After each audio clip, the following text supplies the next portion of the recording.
sure you guys like the video. Make sure you guys thumbs up the video. You guys did a very good job last time.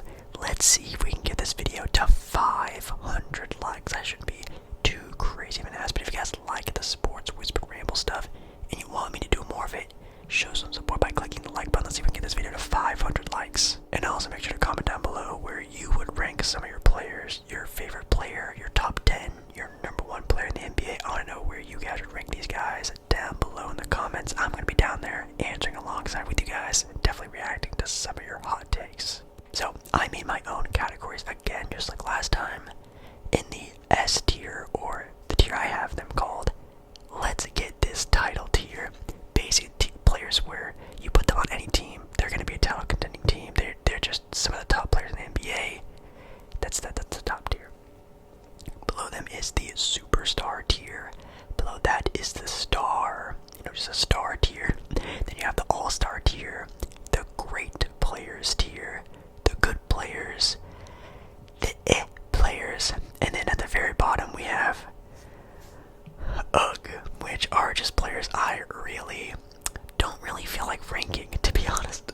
Now on this specific ranker, there are so many players. There might be over like 100 players on this ranking, so instead, to make this go a bit quicker, instead of going player by player and ranking each player in each category, in each tier, I think it'd be pretty fun and just something to switch up sort of how this video goes, and just tier rank the tiers and put the players inside the tiers. So for example, we have the UG tier, the very bottom of the barrel. I'm just going to throw all the players in that I think belong in that tier and just sort of talk about why I put them in there. And again, just sort of to speed up the process so this isn't like a 3-hour long video. They go there, he goes there, he goes there. Yeah, this is actually a really good thing that I'm doing this, because this even very bottom tier is taking forever. Oh my god. The UG tier. Now these tiers are going to be ranked kind of in order, not necessarily, but obviously there's going to be players who are very close to that next tier, very close to that bottom tier, so they're kind of ranked in that order, but not to an extent. So for the UG tier, we have a lot of players, but the most notable ones I'll say that are in this category are guys that are really something on the teams that they're on right now. Like for example, Dante DiVincenzo, Fred VanVleet, Brook Lopez, just some really solid role players that really do good with the jobs that they have right now. But I mean, like, you don't really want these guys starting. They're definitely bench guys, but they're not even like, I mean, Fred VanVleet is a good player, but not really anything super crazy. And again, you have to think about this as a tier listing for next year. Like, do you really want Fred VanVleet in another year, in another season, getting paid all that much? I'm not sure. I wouldn't really, but that's, I guess, my own opinion. And same thing with Dante DiVincenzo. Like, he's not really a 6-man. He's just more of a good player off the bench. Like, he gets the job done. He plays good defense. But, on the Knicks, he gets plus 10 in every stat. But when he's not on the Knicks side, he didn't really do all that much. Other players that are just kind of old and dwindling, like Brook Lopez, Chris Paul, guys, I'm just assuming wear and tear are going to really show in this upcoming season. And also just some young players that I just don't think are going to be really doing anything super crazy to where I can really significantly and positively say that they're going to make a big jump. Like, sadly, a Jabari Smith Jr., a Jaden Ivey, Ben Mathurin, Jonathan Kuminga. Young players who should be making the jump, and you could maybe even expect it, but I just don't want to put them in a tier that I can't confidently say that they will make an impactful leap. Those guys are kind of close, but then there's like, Lonzo Ball, who's barely, I don't even think he's going to play basketball next year, Steven Adams, Robert Williams, Markelle Fultz, just like some like whatever role players. Next up, we have the category. Now in this category, you're going to be seeing a lot of just like the really good role players. They are reliable enough to get the job done. Actually, the first 3 players that they have on here are perfectly in that sort of ranking. So guys like Al Horford, Aaron Gordon, Alex Caruso, they're NBA starters, I guess. I think definitely Aaron Gordon would be the best starter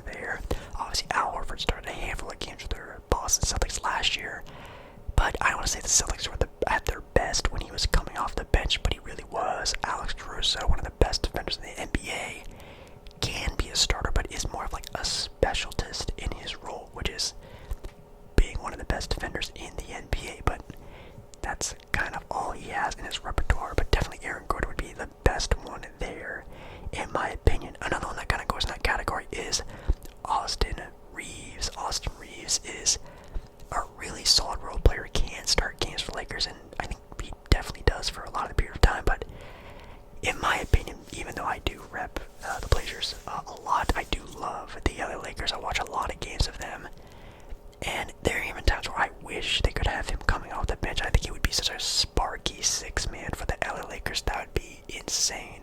If they could get a more talented player at his position to have him be more of like a good role player, just putting on and sparking the team, I think that'd be like his best sort of skill set, but not. He's a starter, but I think he's kind of in that same category. Bobby Portis. Bobby Portis is kind of always in the running for Sixth Man of the Year. I think he was last year. He's won the award before. Defense, offense. Man, even in the playoffs last year, since the Milwaukee Bucks were so injured, riddled, it was insane that Bobby Portis was at some points in time the best player on the court, which is doesn't make any sense at all. Okay, let's start filling up this category a little bit more now that you get an idea of like the players I'm sort of putting in mind. Alright, I just have to go. So when thinking about the category, it's mostly like solid role players, six-man guys, people who can step in, be a starter from game to game, but just people that aren't really there to becoming a solidified starter, or even like the future of the next up-and-coming sort of like rotation of players. And I think the most of the hot takes one I would have would be guys like Emmanuel Quickley, Keegan Murray, Herb Jones, Mitch Robinson, the Sixth Man of the Year winner, Nas Reed. Like, those guys are good. And if they were a starter for your team, that's fine. But, in my opinion, this category is like people you don't really want starting either yet in their NBA career or just not really a long-term fit. So, like Emmanuel Quickley, I think his best role is a six-man. You look at someone like Shaedon Sharpe, who I have in this category, and obviously I watch a lot of Shaedon Sharpe. He's my favorite Portland Trailblazer player. Super early in his NBA career. Kind of is only known as just like a good scorer, really good athlete, but hasn't really showed he's been anything more than that, so that's kind of an iffy thing as well. Good defenders, like we said before, like Alex Caruso, Aaron Gordon, you have Draymond Green, who are all just like specialists basically. And the leader of this group, definitely Derek White, who is the ultimate role player. Now, Derek White is a great starter. Like, he's really good on the team that he's on. But honestly, I think with Boston, he fits so well with that team because that team is already so super stacked with talent. Like Jaylen Brown and Jason Tatum and Drew Holiday. Like, that team is already stacked. But if Derek White was like the third best player on a title contending team, that just wouldn't be that great, So he's just really good in the role that he's on with the team that he's on. So I'm kind of taking that into perspective. Very controversial sort of section, but maybe you'll see my vision a little bit more when I take you into the next category, the next tier, which is the good tier. The solid NBA starters, the future of the NBA, like more young players who are just, I feel like, going to sprout in the 2024-2025 NBA season, and guys who I think are going to make that leap. Two of the next upcoming ranking guys are actually the ones who I see in this category filling it perfectly are guys like Alperen Sengun and Anthony Simons. Now, these are two young players who are still almost getting into the prime of their careers, over 20 point per game scorers who are really solidified in their position and are future, I don't want to say all-stars in NBA, but they are going to be guys who are going to be, grasping at that sort of title whenever it gets there. Not like the NBA title, but the title of an all-star, the title of, wow, this guy could be something, and I think those two guys are like the perfect for this category, like guys who are good, really good starters right now, who could even be more in the next upcoming years. I think someone like Bradley Beal would also fit in this category, like a veteran who gets the job done, who can take over a game. You can drop like a 30-35 bomb any given night, knows his role, plays it very well. Like, that is a good starter. Brandon Ingram, I would also put in this category, just like a really good player. Can also be like Bradley Beal, drop 30-35 points in every given night. Could maybe even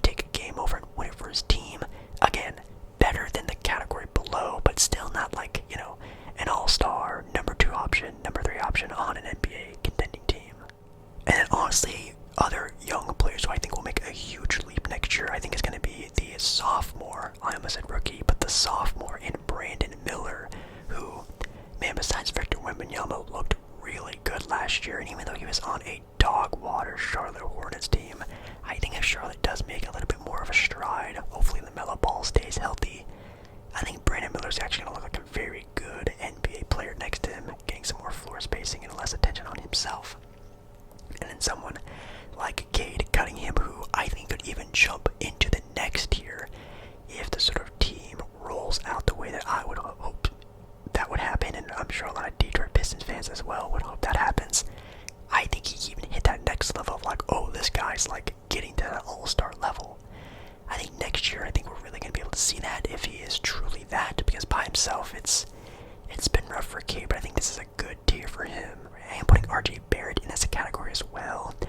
Darius Garland, DeJounte Murray, like, you know, guys who just really get the job done and really solidify themselves as starters in the NBA. So more like hot take people I do have in this category are players maybe like DeMar DeRozan, who, you know, maybe some people would say should be in a category higher than this. Like, this is too low for DeMar, but again, another year of wear and tear. You know, really gotta see how he works well with De'Aaron Fox and Domantas Sabonis in a new team, in a new situation. Alright, now we are in the next tier of great. Now, great and good are very close. Like, these are like nitpicking little things here and there that really sort of like, again, make these sort of controversial videos very fun because they are kind of controversial.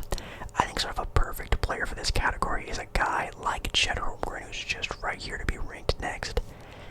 Chet Holmgren is probably, maybe, could be an all-star next year, but that's it. The next category and tier above this one is all-star. And I can't bet money that Chet Holmgren will be an all-star next year, but he's definitely better than some of the stars in the NBA, a vast majority. So he's kind of right in the middle of like, ooh, almost an all-star, could be an all-star, but really, I have no idea. Another player in this category is some guys like Jamal Murray and Jalen Williams, who Jamal Murray is like one of the best playoff performers in the NBA. Like, that guy got ice in his veins, super clutch. But throughout the NBA season, it kind of has a lot of ups, a lot of downs. I don't even remember if he's been an all-star anytime recently, even though he just won an NBA championship. But in the playoffs, Jamal Murray is a guard that you want on your side. He is crazy clutch. And Jalen Williams, a great defensive player, do-it-all guy. But again, I just don't think he's got that level of being an all-star, but is way better than a lot of stars in the NBA. Other players who are going to be really good significantly for their teams, but just I don't think are all-star caliber guys. Maybe they were at one point in time, but their roles have kind of changed. Like guys like Julius Randle, James Harden. You know, at one point in time they were the best player on their teams, but now kind of taking a toll, withering away, and just kind of playing a new role. I think they're just not going to get there. I think their stats are going to be very important in their wins and losses on the NBA season. But of course, with James Harden and the Clippers and that team just eroding without having Paul George and the depth really much leaving that team, and then Julius Randle with the Knicks, them definitely pivoting towards another player that we're going to be talking about in Jalen Brunson and the Villanova boys. I don't know why that was so hard to say. With that whole squad getting sort of put up on a pedestal, I think Julius Randle's going to get kind of forgotten. Especially with the trading of Mikal Bridges, who's also in this category of a really good player, great perimeter defender, arguably again one of the best in the NBA, but still has a great offensive game. I just don't think he's going to get enough touches to really be an all-star like he was in Brooklyn, where he really showed out to becoming a really good NBA player. I really like the players I have in here. Lauri Markkanen, Tyrese Maxey, like guys who I think could be all-stars. Maybe if they're like a reserve, it would make a lot of sense, but aren't at that level fully. So, now we're at the NBA All-Star tier. So guys who I think I don't want to say, well, you know what, I have to say, these guys are going to be NBA All-Stars. It would be very surprising if they were not NBA All-Stars next year. Perfect example, first guy up here, Anthony Davis. The next tier above this is stars, like guys who, you know, could probably be the number one guy on a title-winning team, and it wouldn't surprise me. I don't think you can put Anthony Davis on a team of just some good NBA players and then to be a playoff team. I think that team would very much struggle just because I don't think Anthony Davis can really carry that load like he used to back in the 2010s, that New Orleans squad was insane with prime Anthony Davis. Now I think he's more just of a really good player, definitely a number 2 option, and he's definitely going to be an all-star next year, one of the best defenders in the NBA. I think Bam Adebayo also is very much like this, one of the best defenders in the NBA. Can't really carry a load of an entire team by himself, but when he is going, he's definitely a great player. I also would say Damian Lillard is now in this category. And I know I'm literally wearing a Damian Lillard jersey right now. It hurts me to say he's just getting old, and even though he is still on a really good Milwaukee Bucks team, that team is definitely a title contender if they do get things rolling for them. Dame spent so many years being just an absolute demon in Portland. I just don't think he really has it in him to really be the number 1 option on a team, but him with Giannis, arguably the best duo in the entire NBA. Alright, let's start filling out this category now. Okay, there are way too many players on here to be all-stars, but again, this category is just who I think can be an all-star, and it would not surprise me if they made the NBA all-star team. Okay, we already talked about Anthony Davis, Dame, Bam Adebayo for sure. There's Devin Booker, Donovan Mitchell. Those guys are battling for being the top player in their position in the NBA, and I think are no doubt sort of in that position. We have Zion Williamson here, who might be a little controversial, but again, thinking of them being fully healthy, also here being Paul George, fully healthy on a really good team. New Orleans Pelicans are looking like they're going to improve next year since the trade of DeJounte Murray. I think it does make a lot of sense sort of putting this category where if their teams are playing well, these guys are going to be all-stars. Pascal Siakam was looking pretty good there. Some more controversial picks. I do have Kawhi Leonard in this category. I'm definitely dropping him pretty significantly in this tier ranking. I mean, dude, Kawhi Leonard he wasn't even healthy enough to play in the Olympics this year. Like, they wouldn't even let Kawhi Leonard ride the bench to a gold medal in the Olympics. That's insane to me. Kawhi, in my opinion, I don't want to say he's done, but dude, I could not put any faith in Kawhi. Kawhi's still great. He's still a really good player. Sure, could he be an all-star? Yeah, because of his popularity and stuff, but will he play enough games? Yeah, I'll put him in all-star category just for the respect of Kawhi Leonard, the name, but man, that guy is, man, I hope he gets it going. Another sort of controversial pick here is LaMelo Ball. I really like LaMelo Ball. He's one of my favorite players in the NBA, and again, hindsight, hopefully healthy, knock on wood, I think that he can average 25 and 10, 3 steals a game next year, and it wouldn't surprise me at all, and I hope he does do that. He is one of the best playmakers, really active with his hands in the passing lanes, a good shooter, a great scorer. He gets to the lane very well. He just literally needs to stay healthy. And if the Charlotte Hornets are kicking up into high gear next year, which is a low possibility, but it could happen, I could see him definitely being an all-star. And also Trae Young, also kind of a forgotten player, also kind of controversial. I have Victor Wembanyama in this category. Now, for some people,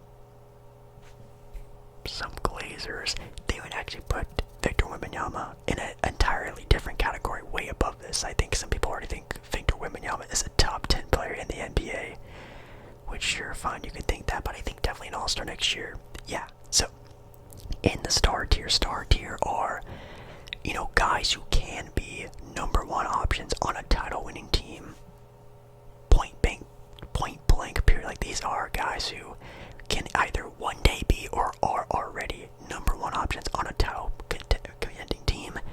And I think the leader of that is Anthony Edwards. I think no doubt we can all see Anthony Edwards is going to be a star in this NBA league, and it's only just a matter of time before he becomes, I don't want to say the next Michael Jordan, but like the next dominant 2-guard in NBA's history.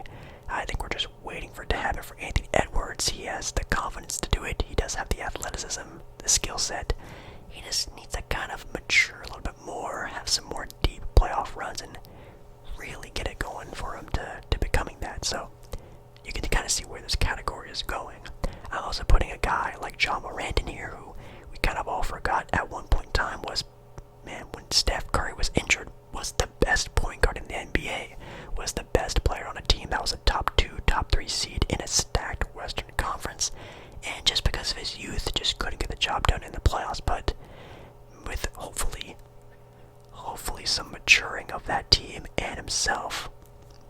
not surprise me that the Grizzlies are back in action next year as a top 4, top 3 seed because Ja Morant is just still that good. I'm putting Jalen Brunson in this category as well. I think Jalen Brunson is a star. Now, you all know my hot take about Jalen Brunson and me thinking he's just still not much of a star. I wouldn't want Jalen Brunson to be my team's #1 best player. That's just my own opinion.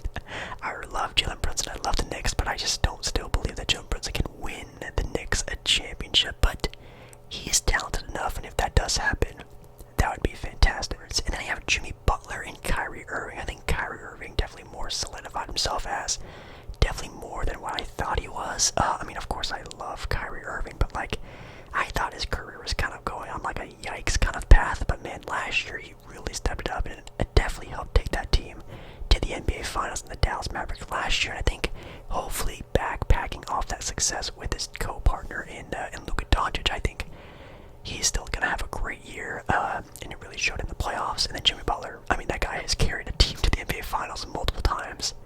Some wishy-washy scenarios on how that happened, though, but still, I mean, dude, who doesn't want Jimmy Butler on their team? And he's carried some teams to the NBA Finals. Now, the next tier are the superstars. Now, these guys are kind of like the star tier guys, but just another gear. Like, these guys, like, without a doubt, are the #1 options. Like, these guys are, like, the go-to guys. Like, of course, guys like LeBron James, like Kevin Durant, like Steph Curry. Like, these guys are like, hey, if they're on your team, they're the best player. Doesn't matter who else is on the team. They are the guys you go to when you need something done. I'm also putting Shai Gilgeous-Alexander in this category. I think it's still kind of early, and I almost kind of want to put him in the 2 below with Anthony Edwards, but I think he is just a couple of steps ahead of Anthony Edwards in hitting that true potential. I mean, it wouldn't surprise me if the Thunder next year are in the NBA Finals, and with the stroke of luck, that young Finals team could be the Oklahoma City Thunder winning the championship. So it wouldn't surprise me if he won a title as the best player.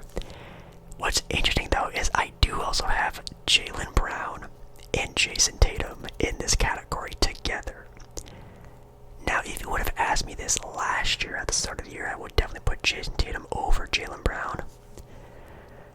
But you cannot convince me that Jaylen Brown isn't just as good, if not better, than Jason Tatum. He literally won the Finals MVP and the Conference Finals MVP award in the playoff run they had last year, winning the title.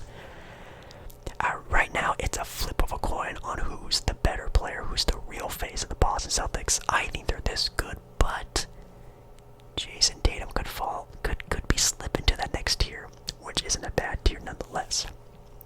Now, of course, the top tier, the S tier, the let's get this title tier. These guys, you could put a group of college kids with these guys and they would look like an NBA playoff team. I'll do this very quickly.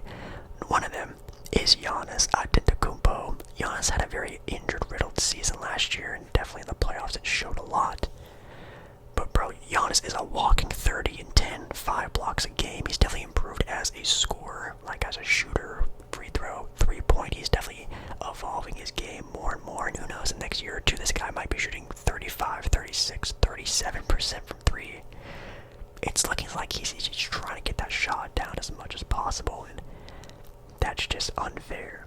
You have Joel Embiid, who, of course, if just healthy, is arguably the best player in the NBA. He's already won an MVP. He just really needs to solidify himself as a top-tier guy by making it far in the playoffs. You have, of course, Luka the Don, Luka Doncic, which is a very obvious one as well. You could put him on a team of middle schoolers in the NBA, and they would probably win some games. I mean, this guy, no offense to anyone on the Lithuanian team in the Olympics, but he was making those Lithuanian guys look really, really, really good, as he always does. And in my opinion, he's the best guard in the NBA. He's the best point guard in the NBA. His run that they had with the Dallas Mavericks to the NBA Finals was insane. You could definitely argue him being the best player in the NBA, but until then, the last player ranked is going to be Nikola Jokic, who did win last year's MVP award. Nikola Jokic is Nikola Jokic. I mean, he's the best passing big man of all time. He's already arguably like a top 3 big man of all time, top 5 for sure. I mean, this skill set is insane. His vision is wild, and he makes that Denver team what it is, all by himself. As that is going to be it for me. Hopefully you guys enjoy this video. It's probably going to be a little bit longer than what I would like it to be. I kind of had to also whisper kind of quickly. So not really the most relaxing video, but tomorrow's ASMR video is going to be an ASMR mukbang video. But hopefully you enjoyed this video. If you did, make sure you guys press that thumbs up button down below. It really helps out the channel so very, very, very much. Again, 500 likes, and maybe I'll do some more NBA sports talking whisper rambles.